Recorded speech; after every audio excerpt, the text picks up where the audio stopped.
Welcome to సాక్ష్యం TV. అసలు మీరు తాగుతుంది స్వచ్ఛమైన నీరేనా? మీరు తాగుతున్న నీరు ఎంతవరకు సేఫ్? నీటితో వ్యాపారాలు చేస్తూ ప్రజల ఆరోగ్యాలతో వ్యాపారులు ఆడుకుంటున్నారా? ఎప్పుడైనా మీరు తాగుతున్న నీటిని క్షుణ్ణంగా పరిశీలించారా? అసలు ఈ నీటి కథ ఏంటి? మీరు తాగుతున్నది నీరా లేక ఆలాహలమా? తెలుసుకోవాలంటే వాచ్ దిస్ స్టోరీ. జలం జీవం పుట్టడానికి, భూమిపై జీవం మనుగడ సాధించడానికి ఎంతో ముఖ్యమైనదిగా చెబుతుంటాం. సృష్టిలో ఏ ప్రాణకోటికైనా జలం లేనిదే జీవం లేదని ప్రత్యేకంగా చెప్పవలసిన అవసరం లేదు. రోజు రోజుకు భూమిపై పెరిగిపోతున్న జనాభాకు అనుగుణంగా నీటి అవసరాలు కూడా అదే విధంగా పెరిగాయి. పూర్వం చెరువులు, బావులలో నీరు పుష్కలంగా ఉండేది.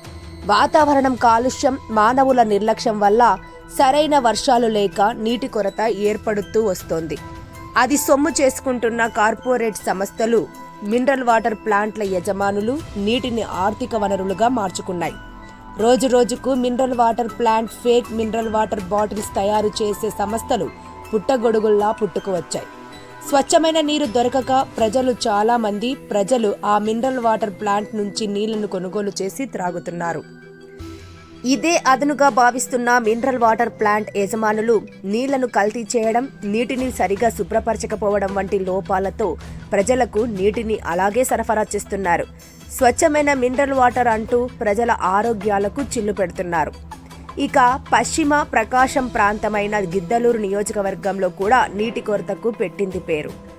ఇక్కడ వర్షాలు పడితేనే పుష్కలంగా నీరు లభిస్తుంది. ఇదే అదనుగా భావిస్తున్న మినరల్ వాటర్ ప్లాంట్ యజమానులు నీటిని వ్యాపారంగా మార్చేశారు.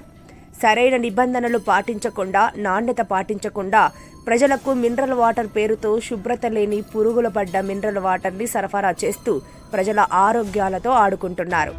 గిద్దలూరు పట్టణంలోని సంజీవరెడ్డి నగర్ ఎస్టీ కాలనీలో 2 రోజుల క్రితం మినరల్ వాటర్ కొనుగోలు చేసిన ఓ కుటుంబం మినరల్ వాటర్లో పురుగులు చూసి అవాక్కయ్యారు.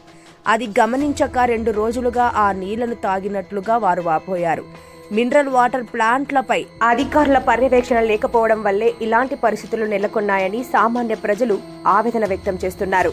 ఇదిలా ఉంటే గిద్దలూరు నియోజకవర్గానికి జలజీవన్ మిషన్ కింద స్వచ్ఛమైన నీరు ప్రతి ఇంటికి అందాల్సి ఉండగా గత ప్రభుత్వం నిర్లక్ష్యంతో అది జరగలేదని స్థానిక ఎమ్మెల్యే అశోక్ రెడ్డి అసెంబ్లీలో తన గళాన్ని వినిపించారు. కరువు ప్రాంతంగా పేరుపడ్డ తమ ప్రాంతంలో స్వచ్ఛమైన నీటి కోసం ప్రజలు ఎదురు చూస్తున్నారని AP CM Chandrababu, deputy CM Pawan Kalyan తమ ప్రాంత నీటి సమస్యలు పరిష్కరించాలని ఎమ్మెల్యే అశోక్ రెడ్డి కోరారు. ఈరోజు సగం జబ్బులకు మనకు మూలం సురక్షితమైన త్రాగునీరు లేకపోవడం అధ్యక్ష. ఇది గమనించినటువంటి మన గౌరవ ముఖ్యమంత్రి గారు ఆ రోజు హబ్ అండ్ స్పోక్స్ మోడల్లో సేఫ్ డ్రింకింగ్ వాటర్ రిమోట్ విలేజెస్కి అందించేటువంటి ఉద్దేశంతో ఆ రోజు ఈ ప్లాంట్స్ ఏర్పాటు చేశారు అధ్యక్ష. అయితే దీన్ని మా నియోజకవర్గం, గిద్దలూరు నియోజకవర్గంలో 2 మదర్ ప్లాంట్స్ దాదాపు 60 గ్రామాలకి నీరు అందించేటువంటిది ఏర్పాటు చేశారు. అయితే గతంలో ఉన్నటువంటి ప్రభుత్వం ఏం చేసిందంటే అధ్యక్ష, ఏదైతే అన్న క్యాంటీన్ రద్దు చేశారో అలాగే ఈ అద్భుతమైనటువంటి కార్యక్రమాన్ని కూడా ఈ యొక్క గత ప్రభుత్వం జగన్మోహన్ రెడ్డి రద్దు చేయడం జరిగింది అధ్యక్ష. అయితే నేను గౌరవ ఉప ముఖ్యమంత్రి గారు పవన్ కళ్యాణ్ గారిని అడుగుతా ఉన్నాను అధ్యక్ష, ఈ రోజు జలజీవన్ మిషన్ కింద కేంద్ర ప్రభుత్వం పూర్తి సహకారంతో భారతదేశం మొత్తానికి నీరు ఇచ్చారు. కానీ ఆ రోజు ఆనాటి ముఖ్యమంత్రి జగన్ ఢిల్లీ వెళ్ళినప్పుడు బెయిల్ మీద తప్పితే నీళ్ల గురించి అడగలేదు అధ్యక్ష.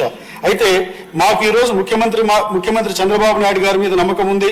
గౌరవ ఉప ముఖ్యమంత్రి పవన్ కళ్యాణ్ గారి యొక్క సహకారంతో ఈ రోజు ఈ యొక్క కేంద్రంలో ఉన్న యొక్క కూటమి సహకారంతో ఈ సురక్షితమైన త్రాగునీరు ప్రతి గ్రామానికి అందిస్తారని నమ్మకం అధ్యక్ష. అయితే నేను అడుగుతా ఉన్నాను ఉప ముఖ్యమంత్రి గారిని, ఈ యొక్క కార్యక్రమాన్ని మరలా టైం బౌండ్ రోడ్ మ్యాప్ ఏదైనా ఉందా దీనికి, అలాగే ఎప్పటికల్లా ప్రతి గ్రామానికి సురక్షితమైన నీరు అందిస్తారని చెప్పి గౌరవ ఉప ముఖ్యమంత్రి గారు పవన్ కళ్యాణ్ గారిని నేను అడుగుతున్నాను అధ్యక్ష.